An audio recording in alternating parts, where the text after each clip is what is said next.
My crane that I've made at home, and one of the most important things, number one, is the weight.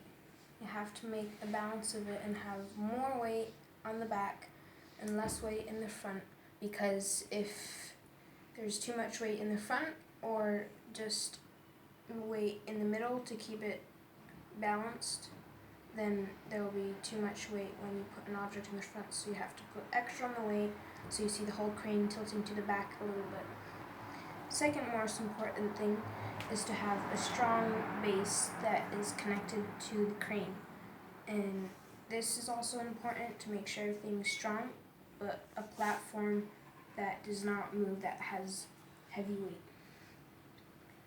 And in this, I use 2 sticks to make the stick strong so that it doesn't move and wobble. And I use 2 of these. This is from a sewing kit, and it's for a sewing machine for organizing the string, but I used it for like bearings so it can spin around the stick so it can move. And I make sure I have to put 2 lined, because if I only put 1 here, then it'll go too much to the side and it will be very hard to move, especially when you have an object on the hook. If I only put 1 here, it's going to be the same exact thing, but it's going to be tilting more back. And in here, I have 2 more of the little sewing kit wind-ups. And then if I want this to come out to guide the hook, I just have to pull it out and it already unwinds itself. And from there, this stick, I just unwind the string from it. And to use a hook, you can use anything that's like a fishing hook. And here I used a safety pin.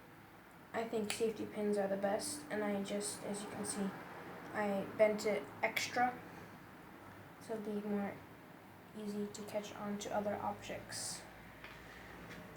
And make sure you use an object that is at least the size of the crane or smaller, because you don't want the crane to fall down or break when you use something too heavy. And same here, you want the object to be balanced so you have the extra weight on the back.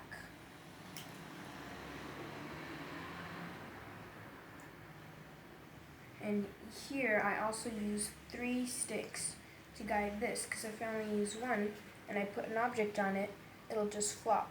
So one has to be wider than the other, especially for this use, so that it does not get stuck. And then I wind it up from the bottom. I have to use 2 fingers so it doesn't slip back to where it was.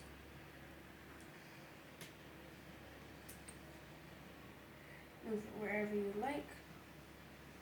Pull it out. And then start unwinding it again. Now remember, this does take time, so you might have to redo some things, but you'll get good at it after a while.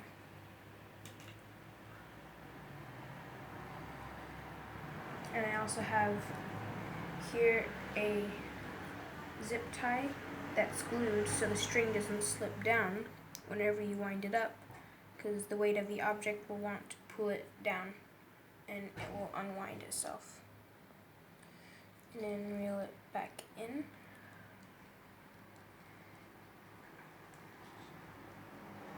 And there you go.